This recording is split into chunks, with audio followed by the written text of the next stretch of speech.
In the beginning, there was darkness, and then, bang, giving birth to an endless expanding existence of time, space, and matter. Every day, new discoveries are unlocking the mysterious, the mind-blowing, the deadly secrets of a place we call the universe. They appear out of nowhere and threaten our very existence.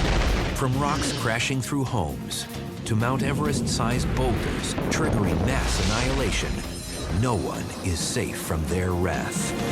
And some of these intruders are not extraterrestrial.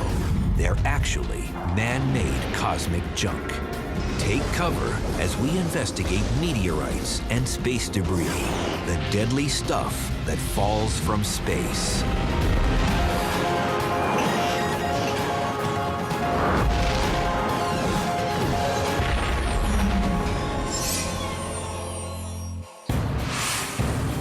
"11:39 p.m., October 6th, 2008. The Catalina Sky Observatory in Arizona notices something it hadn't seen before. An asteroid the size of an SUV is screaming down towards Earth at over 27,000 miles per hour. An alarm sounds throughout the international scientific community. Is this asteroid on a collision course with Earth? This object was special because it was probably going to impact the Earth. And over the course of the next 21 hours, 500 observations were made of the object to try to exactly calculate its orbit. At NASA's Jet Propulsion Laboratory, Steve Chesley gets the urgent wake-up call. Everyone wants to know when and where this rock will touch ground. They sent me the data. I rushed into the office rather excitedly and spent the next couple of hours trying to get my arms around the problem and running the numbers. And I reached the conclusion it was a 100% chance of impact.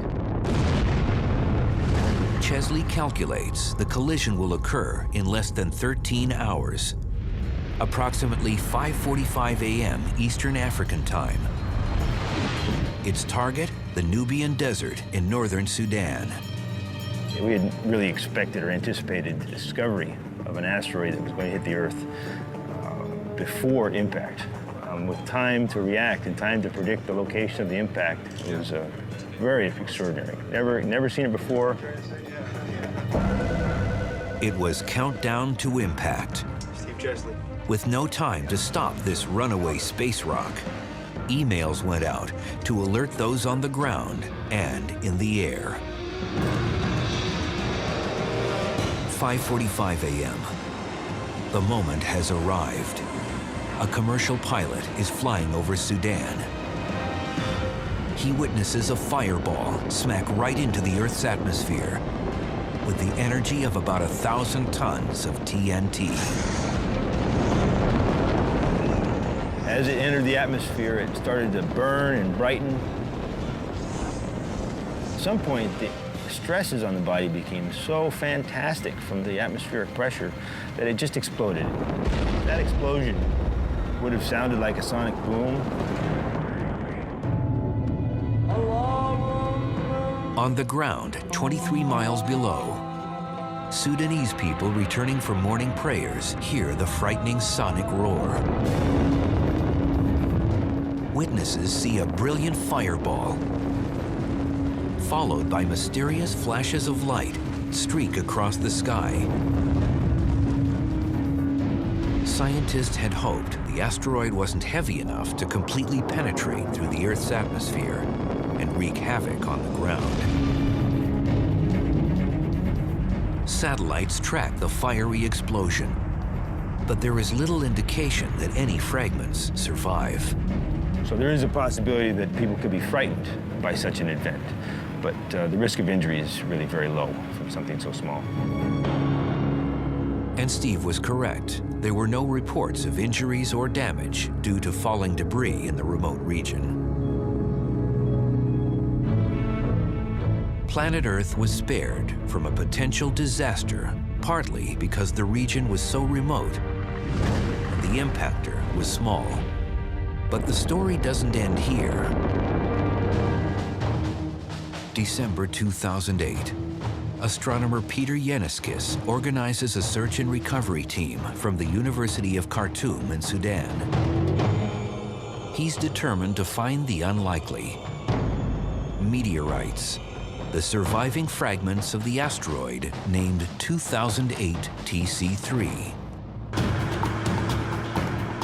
We had a busload with students who were all eager to go and search. We drove 29 kilometers into the desert to go to the area close to the explosion to look for the smaller pieces that might have survived. The meteorite hunter's only guide is a map of the Nubian desert with the projected approach path of the asteroid. They basically used my trajectory and the ground track that I had laid out on the desert floor as a guide for their search. Lined up everybody about 20, 30 yards apart, and then started walking down the desert in line, searching for things that were black. But spotting small charcoal-like stones on the rocky desert surface is akin to finding a needle in a haystack. As the sun begins to set on the first day, the team is about to walk away empty-handed when a student suddenly comes forward with a suspicious rock. A student called Mohammed Alamin had this little rock in his hand that was clearly a meteorite. It had a beautiful black fusion crust around it, and it was undoubtedly a meteorite. And then everybody started being excited and shouting and singing and waving their hands. 280 meteorite samples were eventually recovered, equaling 11 pounds, which for planetary scientists was like hitting pay dirt. This was one of the meteorites that was recovered. Not much bigger than this. We think that a lot of these meteorites, when they came out of the explosion, were tumbling very rapidly, and that resulted in breaking of the meteorites when it was still up in the air. 2008 TC3 is the first asteroid ever observed in space, which was later found on the ground. Scientists are calling it the first asteroid sample return mission. It's the first time that we've actually detected something in space, figured out that it was going to hit the Earth, figured out where it was going to hit the Earth, and we actually saw it hit the Earth. We've even recovered pieces of it. That's remarkable. This whole experience was really fantastic for us. This was an excellent test for what we're really preparing for, which is the possibility of having to deal with a larger impactor sometime in the future.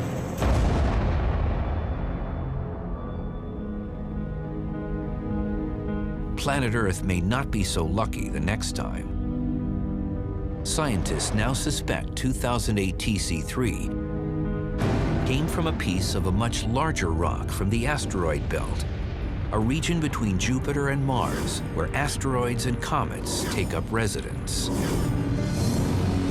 In this crowded galactic neighborhood, these fossil relics from the formation of the solar system occasionally collide with each other and explode into smaller pieces. It's these fragments that can migrate towards Earth. A bullet can provide a pretty good stand-in for one asteroid striking another in terms of its impact speed. Asteroids in the main asteroid belt will run into each other at speeds of over 11,000 miles per hour. Now, a bullet traveling out of a rifle can be a good analogy for that because they will leave a rifle barrel at speeds, maybe a fifth that. So it doesn't just fragment. It literally blows itself to pieces. Okay, we'll head downrange and actually set up our little artificial asteroids at a safe enough distance to shoot. Since real asteroids are hard to come by, we're going to use a couple of stand-ins today.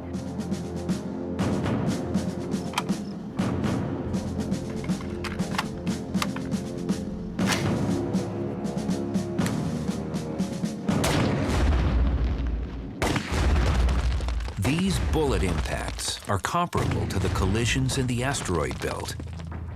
Let's see what our results are here.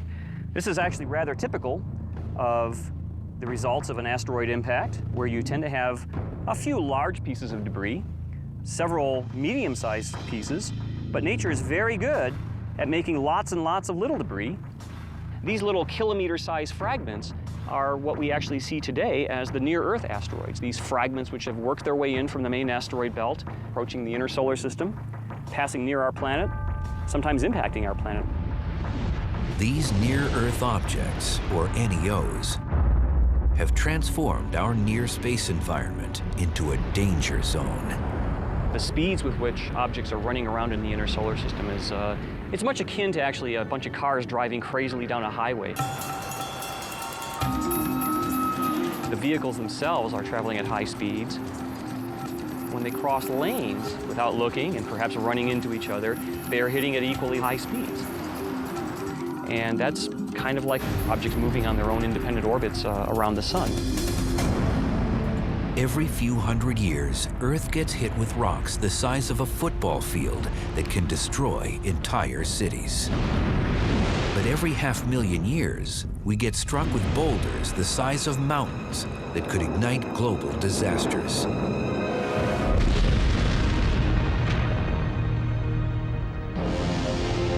The Earth's atmosphere, a layer of gases surrounding our planet, incinerates most material. But occasionally, larger, heavier objects slip through. As soon as they enter the Earth's atmosphere, they get slowed down, decelerated by the atmosphere, and they lose pretty much all of the velocity with which they entered. And during that time is when you see the fireball event. But once they lose that velocity that they came in with, they essentially just fall pretty much at terminal velocity onto the Earth's surface. When asteroids hit the Earth's atmosphere, they become meteors, bright fireballs in the sky. If they make it to the ground, they're called meteorites. Over the past century alone, meteorites have struck homes, vehicles, and even people. In 1954, an 8-pound meteorite crashed through the roof of a home in Sylacauga, Alabama, and hit a woman in the hip, leaving her with nasty bruises. In October 1992, amateur videos caught a fireball flashing across the skies above several Atlantic states. The 27-pound meteorite eventually crushed the back end of a car in Peekskill, New York. In November 2008, a police dash camera recorded a bright meteorite explosion in the skies over Alberta, Canada. These caught-on video impacts prove that things really do fall from the sky. What's even more startling is the physical evidence of much bigger impacts, ones that have caused global catastrophes in the past and may ignite a cosmic Armageddon in the future.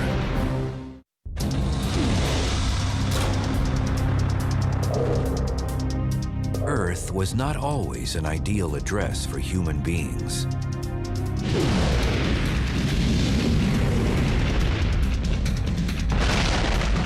During its infancy, 3.8 billion years ago, the third rock from the sun was a cosmic war zone.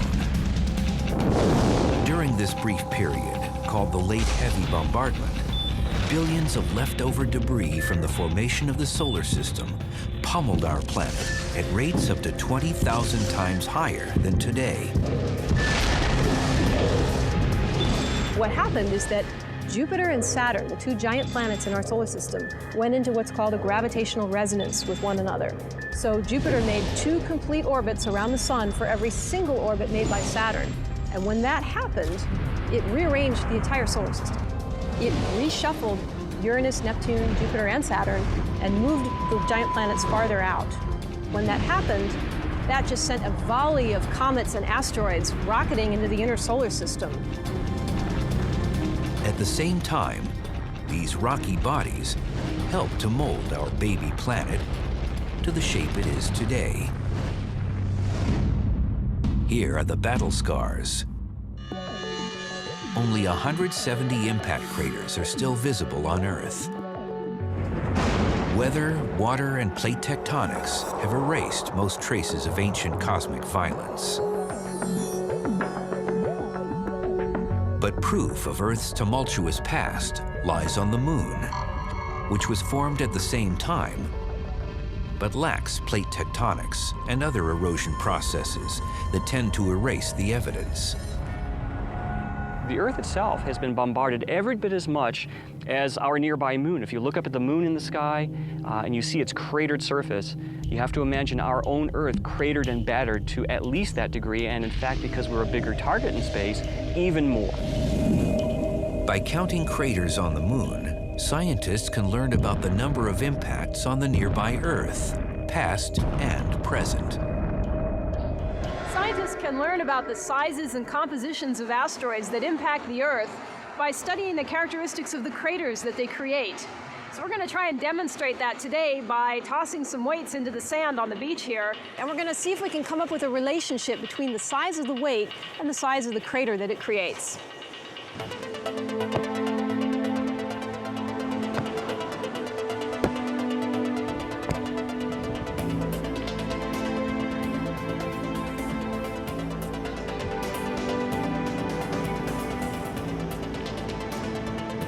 Based on my measurements, I calculate that this beach was impacted by 3 rocks, 10 inches in diameter, 5 rocks that were 6 inches in diameter, and 11 2-inch diameter rocks. This technique of measuring the size and frequency of craters on this beach is very similar to the technique that scientists use to understand the frequency of impacts throughout Earth's history.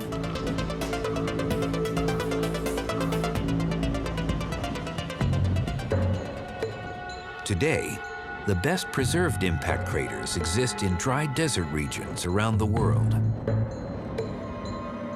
Meteor Crater, located near Winslow, Arizona, is one of the lasting reminders of the destruction caused by objects from space. And scientists are just cracking the surface of understanding the repercussions of these ferocious events. Okay, lights. Okay, do we want to back one off to 250,000? Planetary geologist Pete Schultz formulated a new experiment to simulate what impact craters look like under the surface. It's 1.1 feet. At the vertical gun range at NASA's Ames Research Center, Schultz is using a massive 30 caliber light gas gun that shoots projectiles at various targets inside a vacuum chamber. Today, we're going to try to look inside a crater as it forms. And to do this, we're going to use a clear block. It's transparent, so we actually get to watch the crater as it grows, but from the inside rather than from the outside. This little bead is simulating an asteroid that's going to slam into the surface of the Earth. So let's get inside. We're in the impact chamber. This is where everything happens. The little projectile bead is going to be coming in at around 4 miles per second. We're going to hammer this transparent block. We're going to be looking at everything that happens below the ground when an asteroid hits the surface of the Earth. Outside the chamber, high-speed cameras will document the deep impact from various angles. Are the Shimatsus all up down there? In the control room, Schultz watches the monitor with nervous anticipation. High voltage?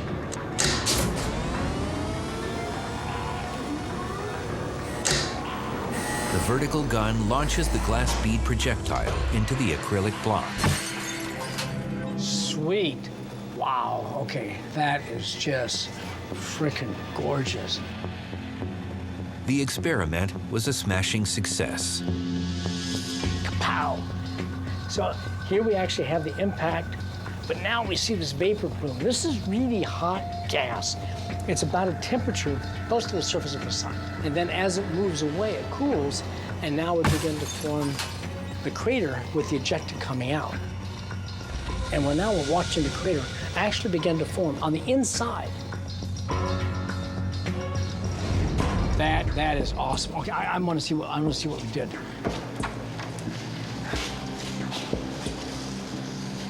Oh man, did we bust this up. Now we can look to see how these cracks develop through time. So if this were a big impact, These cracks would grow where the entire crater could then collapse inward and fail. Impact experiments at the vertical gun range shed light on the large-scale destruction caused by asteroids that have fallen from space.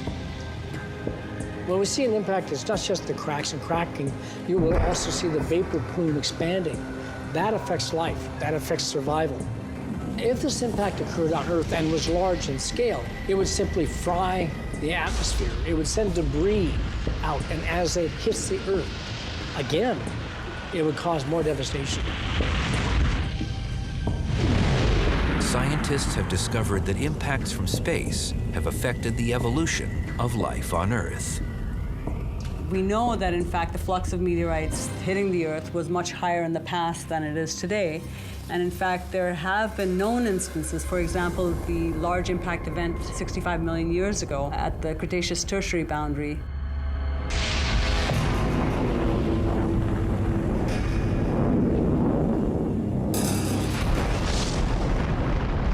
65 million years ago, an asteroid the size of Mount Everest struck the Yucatan Peninsula in Mexico with the energy of a 100 million megaton bomb.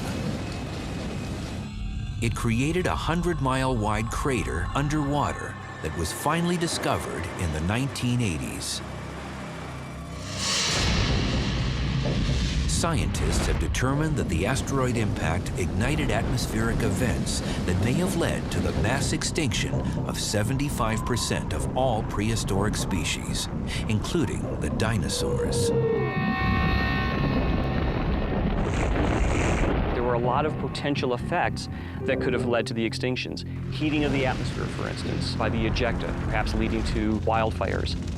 The poisoning of the atmosphere from the gases produced from the vaporized asteroid. It was every ecological disaster you could think of all happening at the same time. But was this the last time an asteroid triggered a mass extinction? A controversial new theory suggests a space rock was responsible for the disappearance of the Ice Age megamammals of North America.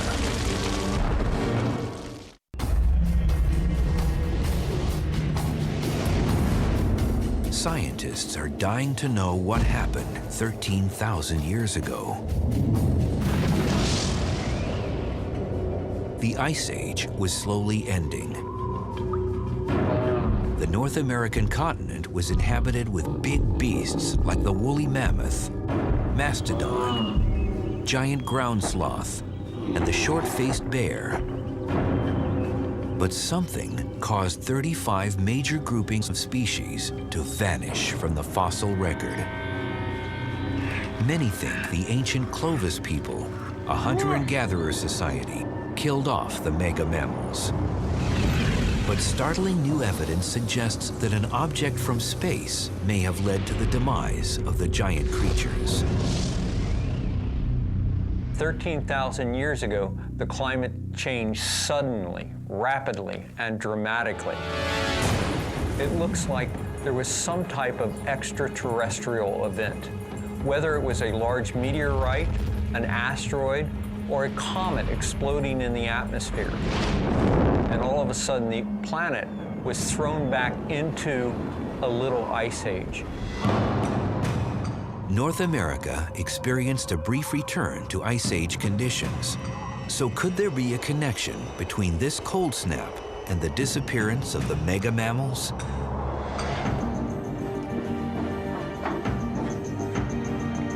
Archaeologist Ken Tankersley claims to have dug up evidence of a possible cosmic impact in Sheridan Cave, located in Cary, Ohio. Now, let's see what you found so far. It's one of only 12 known sites that have been precisely dated to the time of the late Pleistocene extinction, which was the end of the last ice age. In this deep cavern, Tankersley and his team have discovered the burned remains of more than 60 species of plants and animals from that time period, including hunting weapons of the Clovis culture.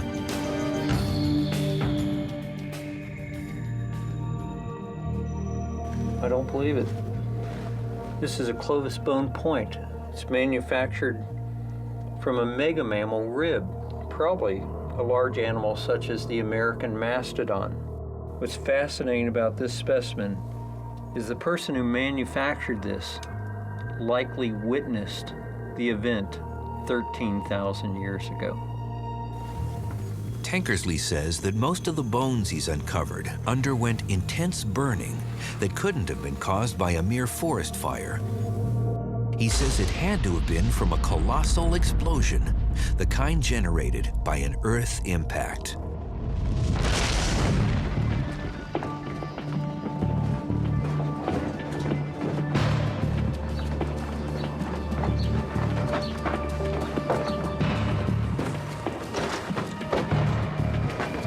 The archaeologist says he's found the smoking gun. Oh, look what we have here. It's hidden in a dark geological layer of dirt called the Black Mat, which dates back to 12,900 years ago. This layer has been uncovered in more than 50 locations in North America. Note this black area. Let's see if I can trowel through here and bring out some of the more dark areas. Oh, nice. We're literally at this spot looking at the contact of the end of the last ice age. And this oxidized layer above it, this is where the mega mammals go extinct. Within this sediment layer, some scientists claim to have found key pieces of evidence that point to a cosmic impact. Carbon spherules created by intense fires. Shocked diamonds formed through extreme temperatures and pressures. Lonsdale-lites, rare hexagonal-shaped diamonds that are only found in meteorites. And micrometeorites, minuscule pieces of iron and nickel that come from outer space. If we take a magnet and run it across this oxidized layer, my guess is we'll probably pick up micrometeorites. You can see how the sediment's adhering. And just as the magnet picks up iron from this layer, so does the magnet adhere to this meteorite. And this suggests, because we have a high concentration of micrometeorites in this layer and a complete absence above or below, and it's at the event of 13,000 years ago, something dramatic occurred here.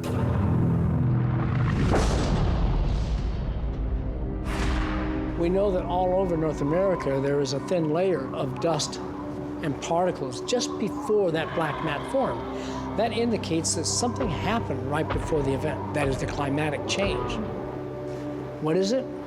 We still don't know exactly. All we know that something happened. To date, no impact crater has been found. But a space rock doesn't have to reach the ground to generate mass devastation.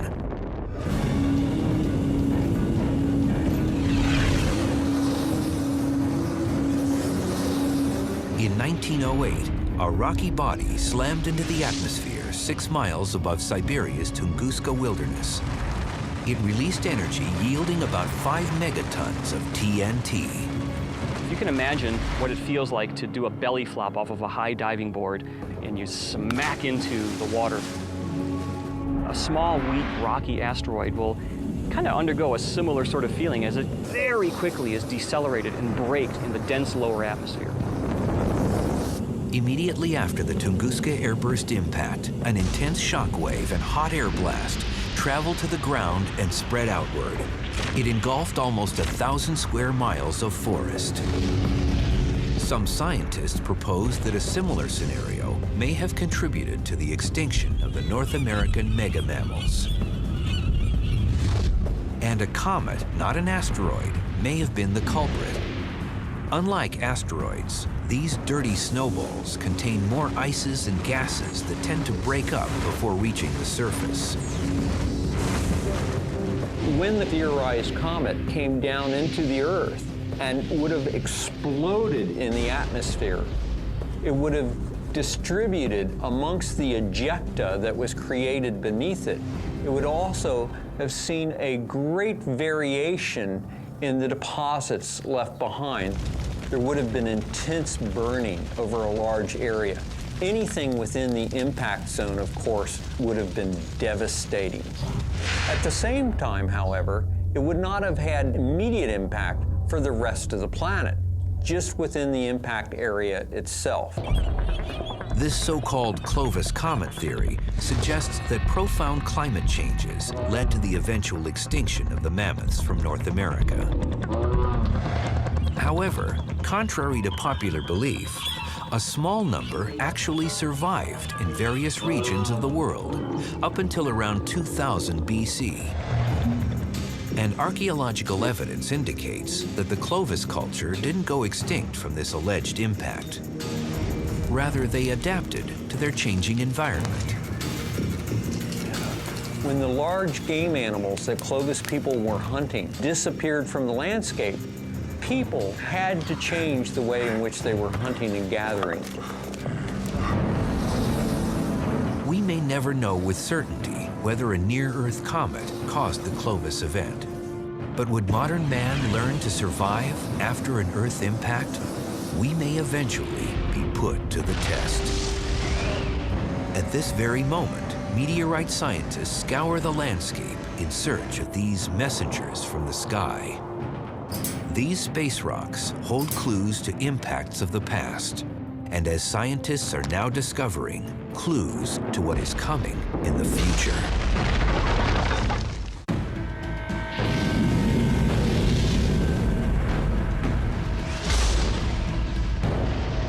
Mass extinctions, mile-wide craters, scorched landscapes, all created by objects from space. Meteorites have been intruding on our planet since the formation of the solar system. So where do we typically find these rocks? Most meteorites, they're more easily found in dry desert regions of the Earth. For example, in the Saharan desert or even the cold deserts like Antarctica, where there's not a whole lot of vegetation or there's not a whole lot of other rocks to confuse you.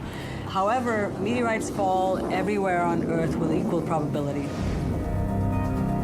Cosmochemist Meenakshi Wadhwa has traveled the world in search of meteorites and now oversees the largest university-based meteorite collection in the world.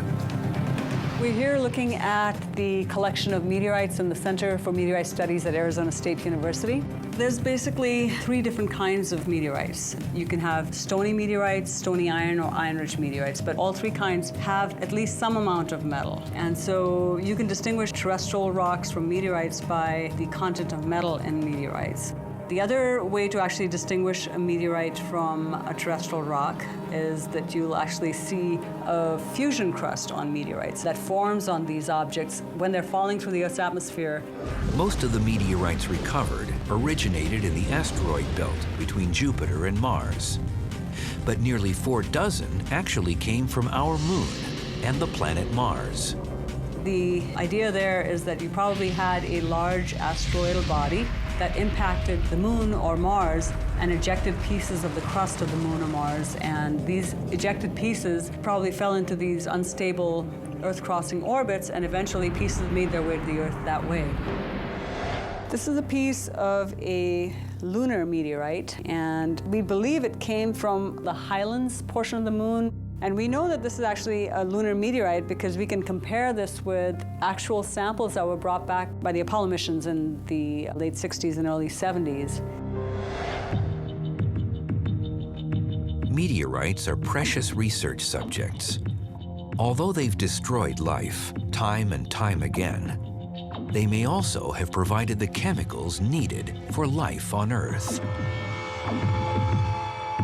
This is possibly one of the most well-studied meteorites in the world. It fell in 1969 in Mexico. And an interesting thing to note about this rock is that these white grains are possibly some of the oldest solids that formed in our solar system as our solar system was forming 4.5 billion years ago. These white grains, combined with the atmospheric chemicals and organic compounds on Earth, may have formed a mixture of amino acids, the essential elements of life. So meteorites have played a very important role in possibly the formation of life on our planet, and certainly the evolution of life on our planet. Meteorites may have once provided the necessary components for living things, but they can be a source of grave concern when they hurtle down from space without prior warning.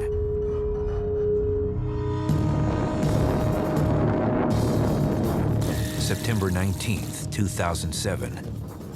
A fiery meteorite streaked down from the sky and impacted the soft soil near the Peruvian town of Caracas, which borders Bolivia. Debris flew over 600 feet as the meteorite left a crater over 15 yards wide and 15 feet deep. There was a gentleman riding a bicycle, and he was knocked over. Another person looking the other direction quickly turned around and saw this thing hit with a large plume rising above. In talking with the locals, the villagers, they had no idea, except they thought maybe this was some form of military action. You know, they're very close to the border of Bolivia. Scientists reassured the locals that a meteorite, and not a missile, caused the impact crater. But immediately after the event, many villagers complained about headaches and vomiting. They literally became ill, most likely because of sulfur or because of the fine dust that was inhaled. The vapors probably came from the material that was following the meteorite as it was coming through.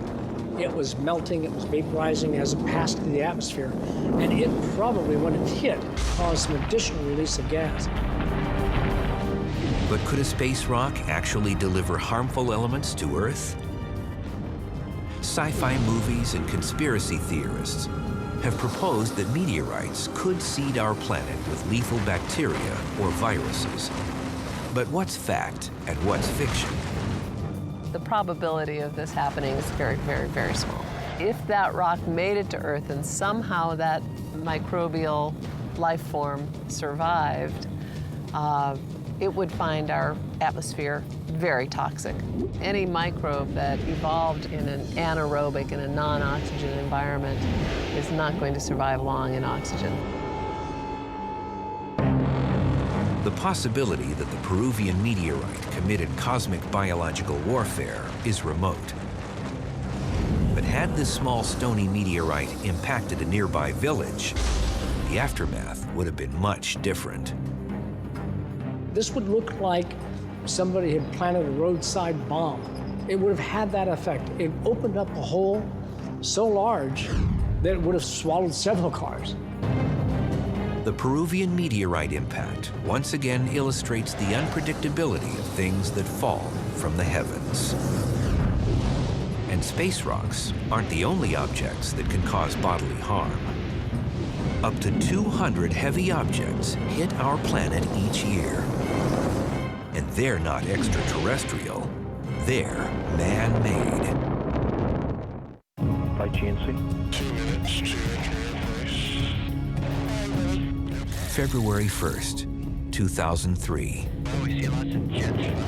The space shuttle Columbia was about to conclude its mission in space when disaster struck. The vehicle disintegrated during re-entry into Earth's atmosphere. Debris fell over Texas, Louisiana, and Arkansas. All 7 crew members perished. Because of reentry heating, it got hotter as it came into the atmosphere. Some critical components failed. That caused an overall failure of the entire spacecraft, which spread debris over a large footprint. Spacecraft re-entry disasters are rare, but space debris is not. Since the beginning of the space age, rockets have carried thousands of satellites into orbits around our planet. As a result, we've littered space with spent rocket stages, defunct satellites, fuel tanks, as well as nuts, bolts, and fragments from collisions and explosions with other debris.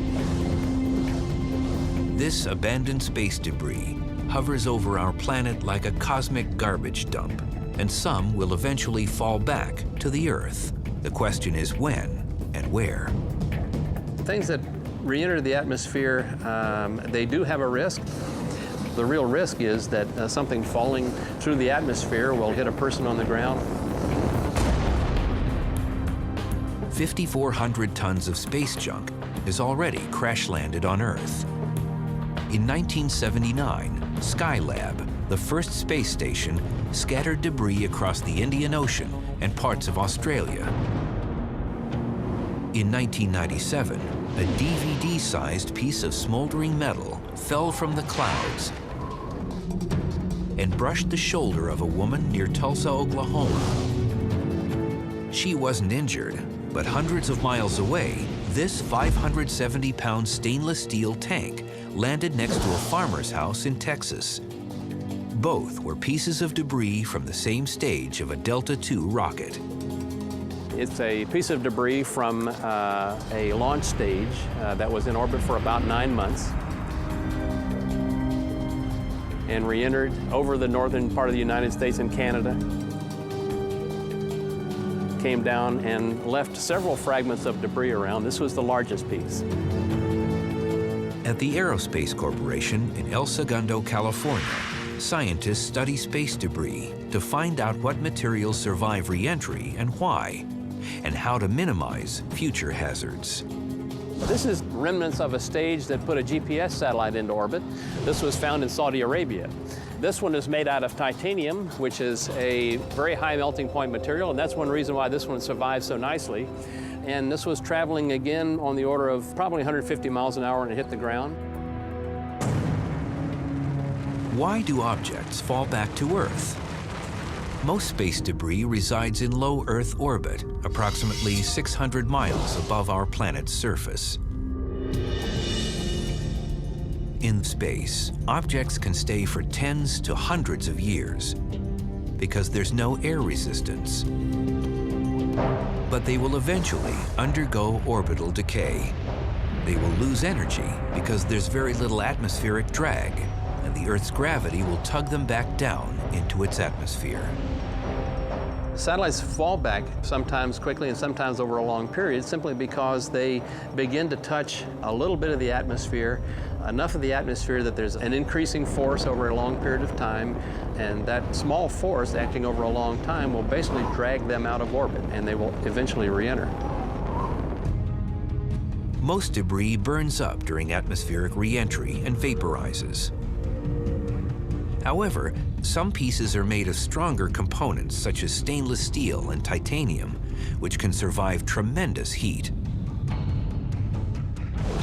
Once below the dense regions of the atmosphere, they literally free fall to the ground. It'll hit at a very low velocity, say 150 feet per second or 150 miles an hour, something like that. And so that's the problem. So you're basically slowing something from an orbital speed down to essentially nothing in a relatively short time. Main engine start. The international space community now imposes new design requirements for most objects, including a propellant system to ensure controlled re-entries over water.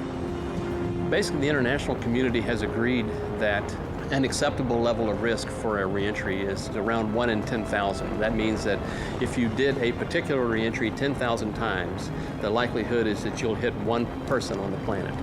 And so if you exceed that threshold, the objective is that you should re-enter that piece of hardware into a safe area like the ocean.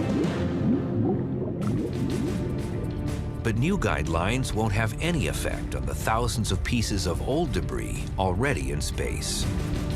Unfortunately, we have a number of objects in space still which were not designed when that requirement was around, and they still are slowly coming down. So it'll be a while before some of these things take effect. It's no longer a sci-fi fantasy. Extraterrestrial and man-made things continue to fall to Earth.